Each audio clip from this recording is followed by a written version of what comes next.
Selamat malam, salam Reza Ball. Kembali lagi di channel Reza. Hari ini saya mau bikin video. Harusnya kemarin karena ini topiknya lagi viral ya. Tapi saya lagi sedih lah ya, karena Sintayong resmi dipecat sebagai ketua coach atau pelatih timnas Indonesia.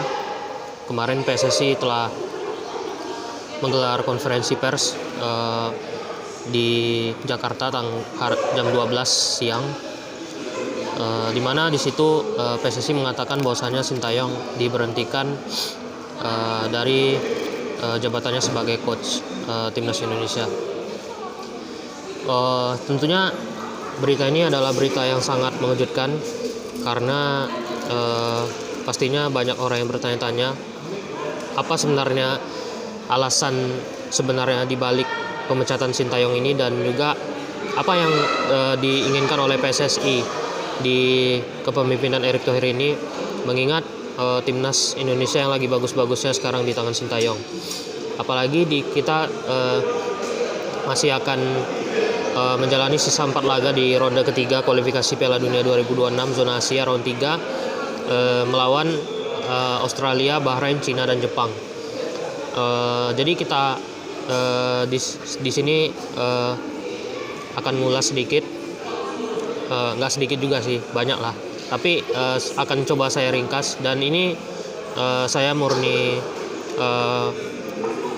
ingin mengutarakan opini pribadi, tidak ingin menyerang siapapun, tidak berpihak ke pihak manapun, tidak mewakili siapapun. Saya di sini hanya opini pribadi dan tidak ada sangkut pautnya dengan siapapun.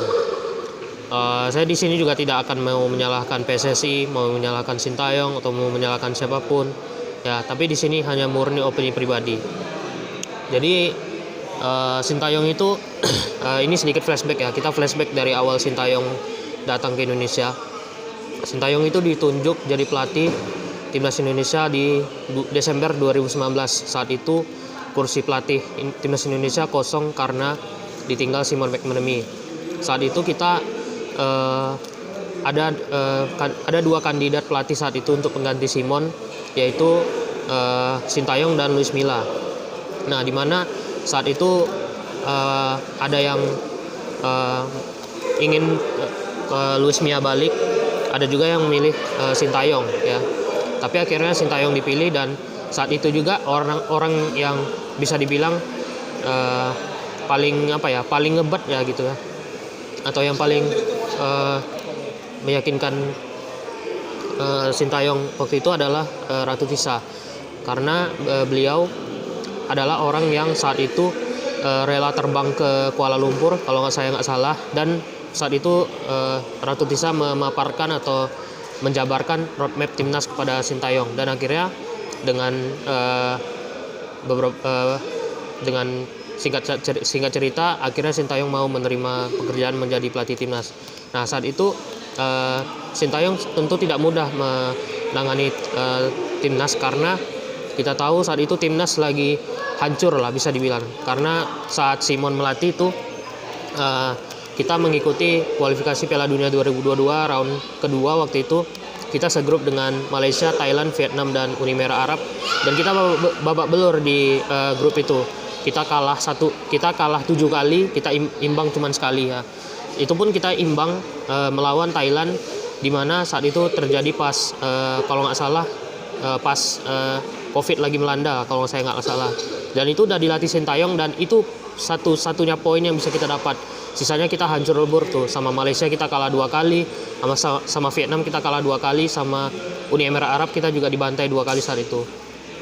Nah, saat Sintayong melatih, pasti banyak PR yang dikerjakan Sintayong ya di timnas, terutama ini masalah teknik dasar ya. Yang paling saya ingat itu adalah passing aja, itu pemain timnas mesti diajarin loh. Yang namanya pemain timnas ya, setahu saya, apalagi dia udah berlabel timnas ya, itu dasar-dasar sepak bola itu nggak perlu diajarin lagi menurut saya kalau dia pemain timnas. Kenapa? Karena dasar-dasar sepak bola itu harusnya diajarin di SSB, di sekolah sepak bola gitu. Jadi kalau yang namanya pemain timnas itu mestinya diajarin langsung ke taktikal gitu kan. Bagaimana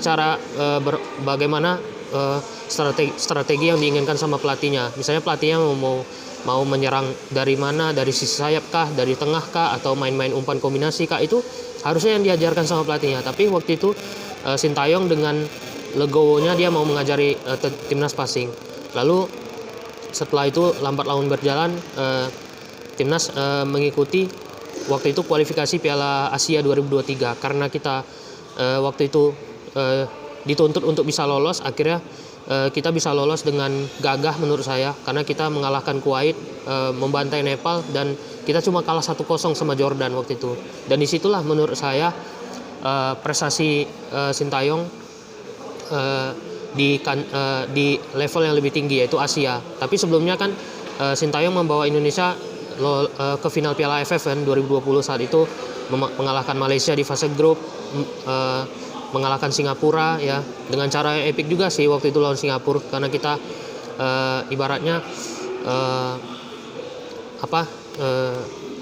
hampir tersingkir, tapi saat itu kita bisa bounce back lah, dan banyak juga lah yang terjadi di pertandingan itu. Baru kita di final di babak Thailand waktu itu kan dengan agregat 6-2. Tapi overall waktu AFF 2020 itu saya puas lah dengan Sintayong, karena turnamen pertama dia di ASEAN dan dia langsung bisa bawa kita ke final, dan itu menurut saya itu satu langkah yang luar biasa lah. Terlepas dari kalahnya ya, tapi saya pribadi salut lah dengan STY saat itu, karena itu turnamen pertama dia dan dia bisa bawa kita ke final. Nah, lalu lanjut tadi ke yang Piala Asia yang tadi saya jelasin. Lalu ada beberapa pertandingan kompetisi ke depan lah, seperti Piala AFF U23 yang waktu itu kita adu penalti kalah sama Vietnam ya kalau nggak salah.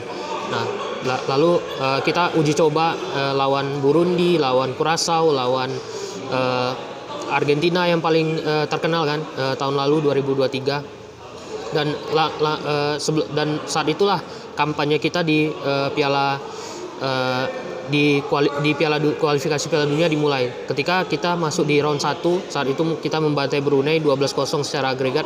Lalu kita masuk ke round kedua, kita kalah ancur-ancuran sih. Pertama itu menurut saya kita kalah lawan Irak, dibantai Irak 5-1, baru kita imbang lawan Filipina 1-1, dan akhirnya kita bisa bounce back di pertandingan ketiga dan keempat melawan Vietnam.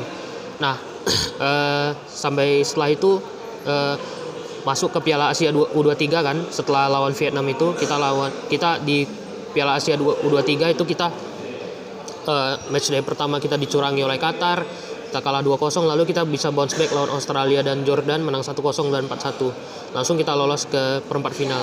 Nah, di perempat final itu pertandingan yang paling memorable sih. Menurut saya Sintayong bisa mengalahkan negaranya sendiri, Korea Selatan, dengan adu penalti waktu itu. Meskipun adu penalti, tapi bagi saya itu sebuah prestasi yang luar biasa lah. Akhirnya kita bisa mencetak sejarah ke semifinal Piala Asia 23. Oh ya, sorry, kita di Januari kita main di Piala Asia ya. Dan menurut saya Piala Asia 2023 juga kemarin itu kita memorable lah. Bisa lolos ke 16 besar, terlepas dari orang mengatakan kita dibantu Kyrgyzstan lah, inilah ya, tapi kenyataannya tetap kita lolos gitu. Dan meskipun kita dibantai Australia, tapi kita setidaknya lolos dari fase grup dibanding negara ASEAN lain ya, seperti Vietnam dan Malaysia. Waktu itu kita kalau nggak salah dengan Thailand tuh lolos berdua, dan Thailand pun akhirnya kalah sama Uzbek di 16 besar.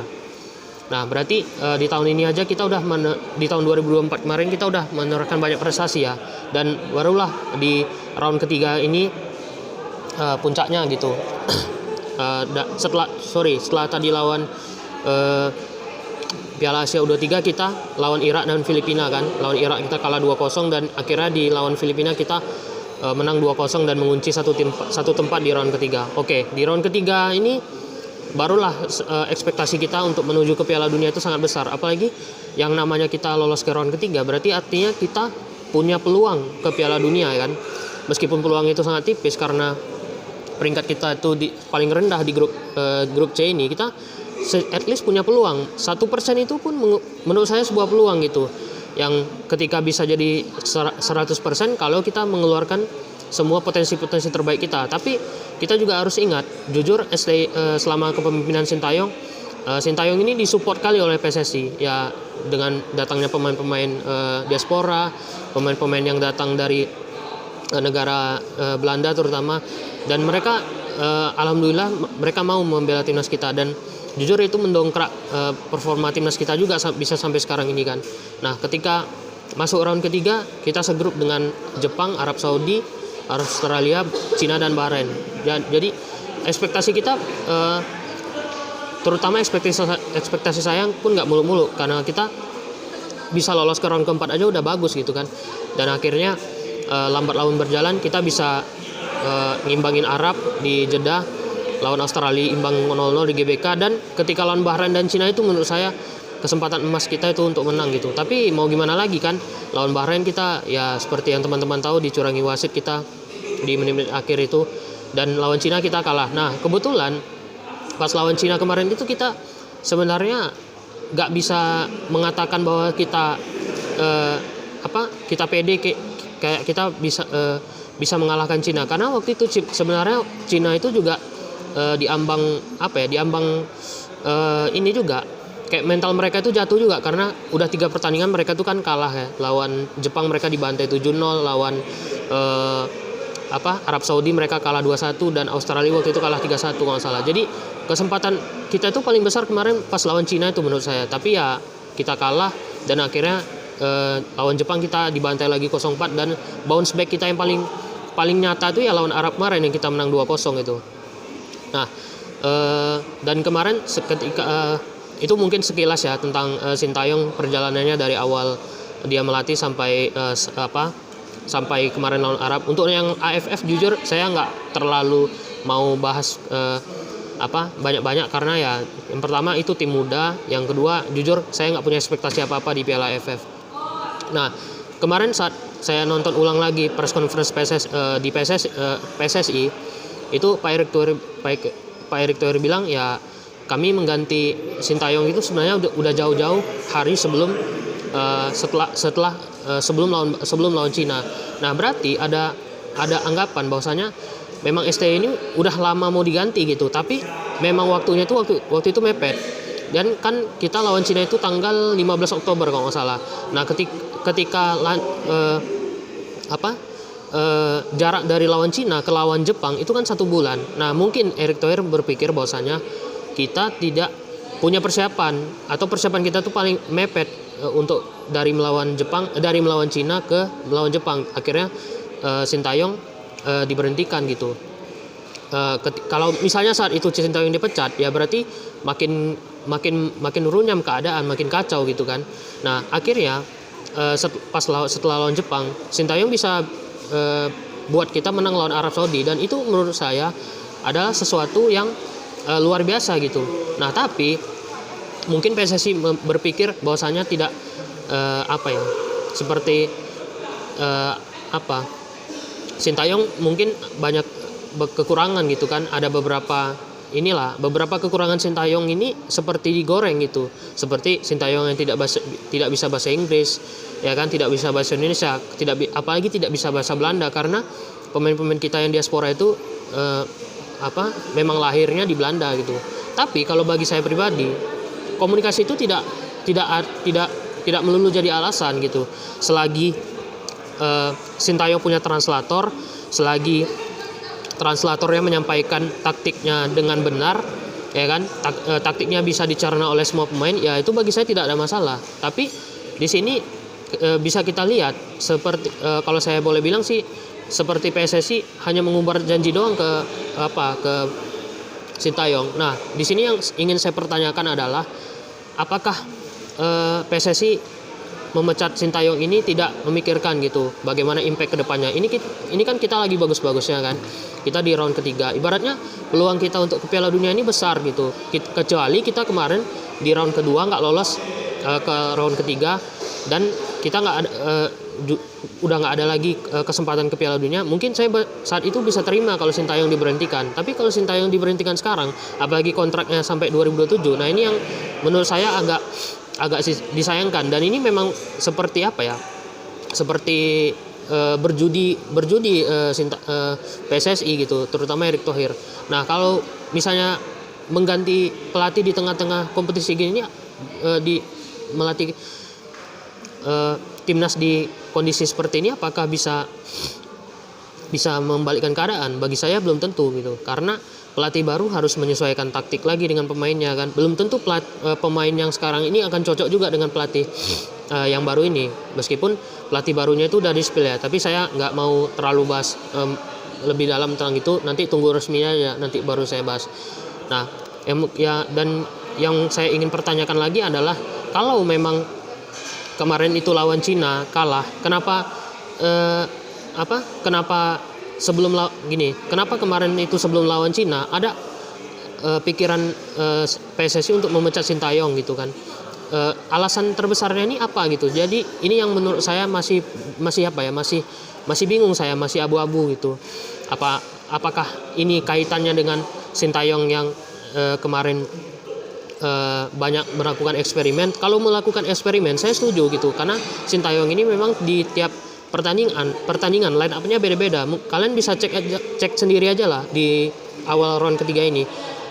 Dari lawan Arab sampai lawan Arab kemarin yang di GBK itu kita selalu beda-beda itu. Line up-nya. Paling yang main terus itu cuman Martin Pas, Jay Itzes, Calvin Verdong. Sisanya itu menurut saya pribadi itu dirotasi terus gitu. Nah, saya setuju kalau Sintayong dipecat karena eksperimen, tapi saya masih menyayangkan kalau Sintayong udah membawa sepak bola kita terbang tinggi seperti ini, apalagi kita punya chance untuk lolos ke Piala Dunia, kita malah seperti tidak menghargai Sintayong gitu. Jadi ini menurut saya yang mungkin bikin saya sedikit kecewa, tapi saya pun nggak bisa apa-apa gitu kan, karena saya tahu PSSI lebih tahu segalanya apa yang terjadi di dalam internal PSSI. Apapun itu ya, semoga kedepannya timnas Indonesia lebih baik, dan big thanks lah buat Sintayong yang sudah mau meluangkan waktunya untuk melatih timnas. Dari awal timnas hancur-hancuran dipegang Simon, lalu Sintayong datang dan Sintayong waktu itu juga potong generasinya Evan Dimas, Fahrudin Arianto itu kan bisa dibilang sekarang udah nggak mengisi line up timnas lagi gitu. Tapi ada beberapa lah pemain-pemain yang diorbitkan Sintayong kayak Arhan, Marcelino, Witan, Egy dan lain-lain itu. Tapi apapun yang memang diputuskan oleh PSSI gitu kan, apapun yang memang pelatih siapapun yang ditunjuk oleh PSSI nanti, semoga bisa membawa sepak bola kita lebih baik lagi. Dan ini seperti yang tadi saya baca di beberapa platform ya, terutama di channel YouTube-nya Bung Binder, ini pelatih baru ini tidak ada lagi alasan nanti ketika kalah adalah percaya proses, karena ini proses yang sudah dibangun oleh Sintayong dari awal dia melatih gitu. Jadi ini tidak ada percaya proses, tapi tuntutan ini adalah lebih ke prestasi. Karena apa? Karena prosesnya sudah dibangun oleh Sintayong, dan pelatih yang baru ini tinggal melanjutkan. Apapun nanti alasannya ketika dia kalah, dia tidak bisa memakai alasan percaya proses, karena percaya proses itu tidak bisa diterima oleh fans timnas.